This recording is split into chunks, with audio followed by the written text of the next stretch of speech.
जानते हैं आज के देश और दुनिया की सिलेक्टेड काम की और महत्वपूर्ण 50 बड़ी खबरों को सिर्फ 10 मिनट में। पर अभी तक आपने इस वीडियो को लाइक नहीं किया तो लाइक कर दीजिए।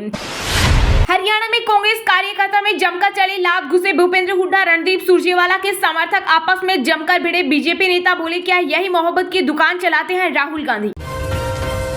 7 से 11 सितंबर तक 5 दिवसीय दौरे पर यूरोप जाएंगे राहुल गांधी। फ्रांस, बेल्जियम और नॉर्वे में देंगे लेक्चर। भारत जोड़ो यात्रा की सालगिरह में नहीं होंगे शामिल। 10 सितंबर को एक बार फिर मोदी सरकार के खिलाफ हुंकार भरने जा रहे किसान। हरियाणा के सोनीपत में की जाएगी महापंचायत। G20 सम्मेलन को लेकर दिल्ली की सड़कों को चमकाने के लिए 12,000 कर्मचारी विशेष ड्यूटी पर। एमसीडी ने भी की पूरी तैयारी। जन्माष्टमी 6 और 7 सितंबर दोनों दिन कृष्ण जन्म के ज्योतिषीय योग के अनुसार 6 की रात को ही मनाना चाहिए। वहीं द्वारिका, मथुरा और श्रीनाथ जी सहित बड़े मंदिरों में 7 को मनेगा कृष्ण जन्म। G20 निमंत्रण पत्र में प्रेसिडेंट ऑफ इंडिया की जगह प्रेसिडेंट ऑफ भारत लिखने पर भड़का विपक्ष। कांग्रेस ने कहा, यह बीजेपी की निजी प्रॉपर्टी नहीं जो वो अपनी इच्छा अनुसार देश का नाम बदल दे, यह संविधान के खिलाफ। दिल्ली के सीएम अरविंद केजरीवाल और एलजीवी सक्सेना ने एक साथ 400 इलेक्ट्रिक बसों को दिखाई हरी झंडी। बसों की संख्या दिल्ली में सबसे ज्यादा। अपनी मोस्ट अवेटेड फिल्म जवान की सक्सेस के लिए बॉलीवुड के बादशाह शाहरुख खान ने बेटी सुहाना और अभिनेत्री नयनतारा के साथ तिरुपति के श्री वेंकटेश्वर मंदिर में किए दर्शन। 7 सितंबर को सिनेमाघरों में दस्तक देगी जवान। टीम इंडिया की जर्सी पर इंडिया की जगह भारत लिखा होना चाहिए। देश के नाम ट्रेंड के बीच वीरेंद्र सहवाग ने की बीसीसीआई से मांग। पीएम मोदी का जबरा फैन। सूरत के एक आर्किटेक्ट ने 7,200 हीरो से बनाया प्रधानमंत्री का फोटो। 17 सितंबर को बर्थडे पर देंगे उपहार। न्यूक्लियर रिएक्टर्स जेट डील विजय यूक्रेन की साझा मदद। G20 बैठक में पीएम मोदी और अमेरिकी राष्ट्रपति जो बाइडेन करेंगे कई मुद्दों पर चर्चा।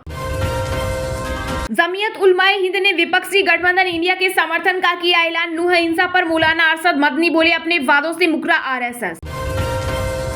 आदित्य एल1 ने सफलतापूर्वक बदली दूसरी कक्षा। 10 सितंबर को तीसरे ऑर्बिट में पहुंचाया जाएगा। इसरो ने जारी किया अपडेट।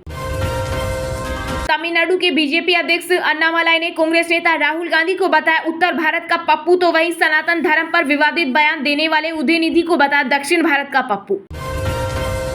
वर्ल्ड कप 2023 के लिए 15 सदस्य टीम इंडिया का हुआ ऐलान। अश्विन, चहल, धवल, बहार, केएल राहुल, अक्षर पटेल और सूर्य कुमार की हुई वापसी। 6 खिलाड़ी पहली बार खेलेंगे वर्ल्ड कप, 4 तीसरी बार उतरेंगे। रक्षा मंत्री राजनाथ सिंह ने एमपी के सीएम शिवराज सिंह को बताया राजनीति का धोनी। कहा, शुरुआत कैसी भी हो अच्छा फिनिश कर मैदान जीतना जानते हैं। G20 सम्मेलन में होगा 27 देश और दर्जनों वैश्विक संगठनों का महाकुंभ। रूस और चीन बैठक में नहीं लेंगे हिस्सा। उदयनिधि स्टालिन का सिर कलम करो, 10 करोड़ कम पड़े तो और ले लो। अयोध्या के संत परमहंस आचार्य का नया ऐलान। कहा, देश के 100 करोड़ लोगों की भावनाओं को पहुंचाई ठेस। पटना यूनिवर्सिटी के कार्यक्रम में पैर फिसलने से गिरे नीतीश कुमार। सुरक्षा गार्ड्स ने उठाया। सीनेट हॉल का उद्घाटन करने पहुंचे थे मुख्यमंत्री। आगरा किले में लाइट एंड साउंड शो फिर से होगा शुरू। देखने को मिलेगी छत्रपति शिवाजी और गुरु गोविंद सिंह की शौर्य गाथा। गुमराह कर रहे डिप्टी सीएम फडणवीस। महाराष्ट्र में मराठा आरक्षण के मुद्दे पर नाना पटोले का बड़ा बयान। बीजेपी पर झूठे वादे का लगाया आरोप। जम्मू कश्मीर में सुरक्षा बलों और आतंकियों के बीच मुठभेड़ में एक आतंकी मारा गया। सेना का सर्च ऑपरेशन जारी। खेतों का दौरा, बाजरा, रंगोली, लाइव कुकिंग। G20 में आने वाले नेताओं की पत्नियों के लिए हुए कई खास इंतजाम। दिल्ली में 7 से 11 सितंबर तक मेट्रो पार्किंग रहेंगे बंद। डीसीपी ने दिया तय समय में वाहनों को हटाने का आदेश। महाराष्ट्र के जालना में हुई हिंसा पर शिवसेना का बड़ा हमला। कहा, सीएम और दोनों डिप्टी सीएम जाने से कतरा रहे। उद्धव ठाकरे ने लोगों से की मुलाकात। G20 समिट में कौन आ रहा है इसके बजाय मुद्दों पर होना चाहिए फोकस। विदेश मंत्री एस जयशंकर का बड़ा बयान। बीजेपी नेताओं ने शुरू किया देश के लिए भारत शब्द का इस्तेमाल। असम सीएम हिमंत बिस्वा शर्मा बोले, रिपब्लिक ऑफ भारत। कांग्रेस नेता राहुल गांधी ने अलग अंदाज में दी शिक्षक दिवस की बधाई। बोले, मैं अपने विरोधियों को भी अपना गुरु मानता हूं। अमेरिकी राष्ट्रपति जो बाइडेन के भारत दौरे से पहले अमृतसर के कलाकार ने बनाई खास पेंटिंग। कहा, मैं चाहता हूं कि व्हाइट हाउस में लगे तस्वीर। इंडिया गठबंधन की पहली परीक्षा यूपी सहित 6 राज्यों की 7 विधानसभा सीटों पर उपचुनाव में कड़ी सुरक्षा के बीच हुआ मतदान। मतदाताओं में दिखा उत्साह। 8 सितंबर को आएंगे नतीजे।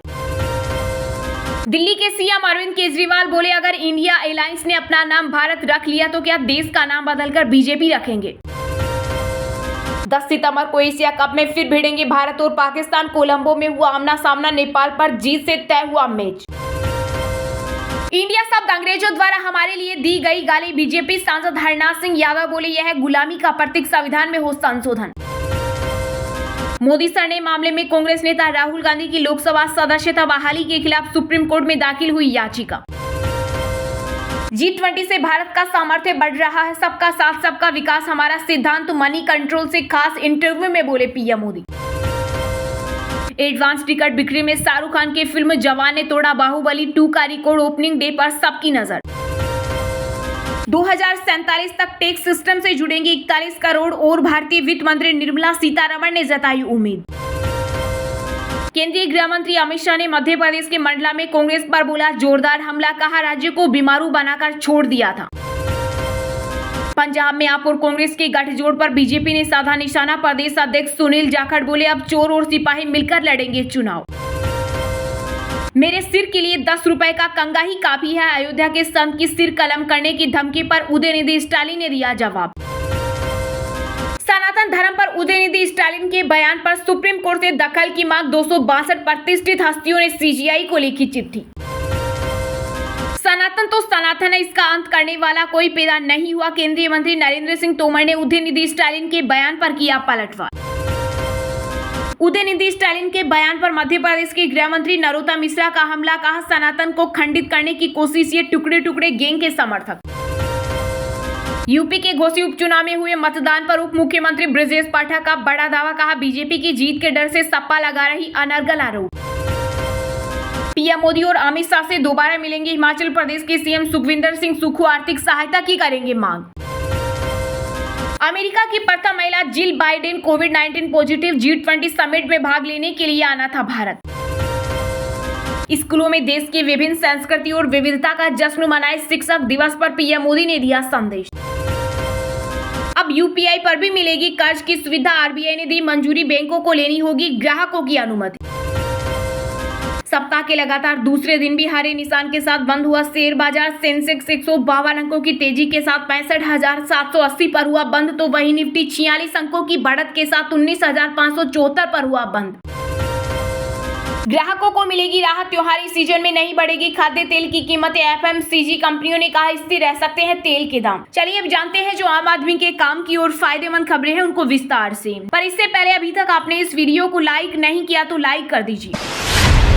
प्रेसिडेंट ऑफ इंडिया की जगह प्रेसिडेंट ऑफ भारत ने दिया निमंत्रण। G20 डिनर को लेकर कांग्रेस ने लगाए आरोप, कहा सरकार ने बदला नाम, यह संविधान के खिलाफ। जी हां, G20 समिट के दौरान राष्ट्रपति भवन में आयोजित होने वाली रात्रि भोज के निमंत्रण पत्र को लेकर विवाद छिड़ गया है। कांग्रेस ने आरोप लगाया है कि राष्ट्रपति भवन में 9 सितंबर को होने वाली G20 के डिनर के निमंत्रण पत्र में प्रेसिडेंट ऑफ भारत लिखा है, जबकि इस पर प्रेसिडेंट ऑफ इंडिया लिखा होना चाहिए। इस मामले पर कांग्रेस नेता जयराम रमेश ने कहा कि राष्ट्रपति भवन ने 9 सितंबर को G20 रात्रि भोज के लिए सामान्य प्रेसिडेंट ऑफ इंडिया की जगह प्रेसिडेंट ऑफ भारत के नाम पर निमंत्रण भेजा है। उन्होंने कहा संविधान के अनुच्छेद 1 में लिखा है कि भारत जो इंडिया है राज्यों का एक समूह होगा, लेकिन अब इस राज्यों के समूह पर भी हमला हो रहा है। अब तक यह परंपरा थी कि सभी आधिकारिक दस्तावेजों में प्रेसिडेंट ऑफ इंडिया शब्द का प्रयोग किया जाता था, लेकिन यह पहला मौका है जब प्रेसिडेंट ऑफ भारत शब्द का प्रयोग किया गया है। दरअसल मोदी सरकार के खिलाफ विपक्षी गठबंधन के नाम के ऐलान के बाद से इंडिया शब्द चर्चा में है। बीजेपी नेता लगातार गठबंधन के नाम को लेकर विपक्ष पर हमलावर है। बीजेपी सांसद हरनाथ सिंह ने कहा, अंग्रेजों ने इंडिया शब्द को एक गाली के तौर पर हमारे लिए इस्तेमाल किया। मैं चाहता हूं कि संविधान में बदलाव होना चाहिए और भारत शब्द को इसमें जोड़ना चाहिए। हाल ही में आरएसएस प्रमुख मोहन भागवत ने भी लोगों से इंडिया की जगह भारत का नाम इस्तेमाल करने की अपील करते हुए कहा था कि इस देश का नाम सदियों से भारत है, इंडिया नहीं है। वहीं सूत्रों के हवाले से कहा गया है कि केंद्र सरकार 18 से 22 सितंबर तक चलने वाले संसद के विशेष सत्र में भारत के संविधान से इंडिया शब्द को हटाने के एजेंडे में शामिल कर सकती है।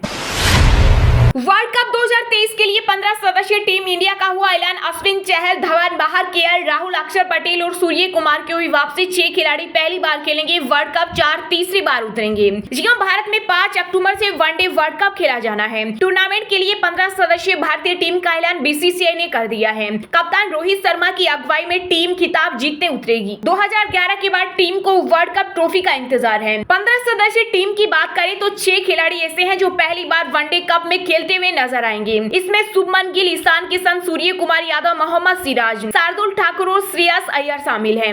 वर्ल्ड कप में टीम में बतौर गेंदबाज जसप्रीत बुमराह, मोहम्मद शमी, मोहम्मद सिराज और कुलदीप यादव को जगह मिली है। ऑलराउंडर के तौर पर हार्दिक पांड्या, रविंद्र जडेजा, अक्षर पटेल और शार्दुल ठाकुर चुने गए हैं। बल्लेबाजी की जिम्मेदारी रोहित शर्मा के अलावा शुभमन गिल, विराट कोहली, श्रेयस अय्यर, सूर्य कुमार यादव, केएल राहुल और ईशान किशन पर होगी। विराट कोहली का यह चौथा वर्ल्ड कप होगा। वर्ल्ड कप के लिहाज से वे टीम इंडिया के सबसे अनुभवी खिलाड़ी हैं। वे 2011, 2015 और 2019 का भी वर्ल्ड कप खेल चुके हैं। इसके अलावा रोहित शर्मा, ऑलराउंडर रविंद्र जडेजा और तेज गेंदबाज मोहम्मद शमी का यह तीसरा वर्ल्ड कप होगा। तीनों ही खिलाड़ी 2015 और 2019 वर्ल्ड कप में उतर चुके हैं। वर्ल्ड कप के लिए घोषित टीम में ईशान किशन और केएल राहुल बतौर विकेट कीपर टीम में जगह बनाने में कामयाब हुए हैं।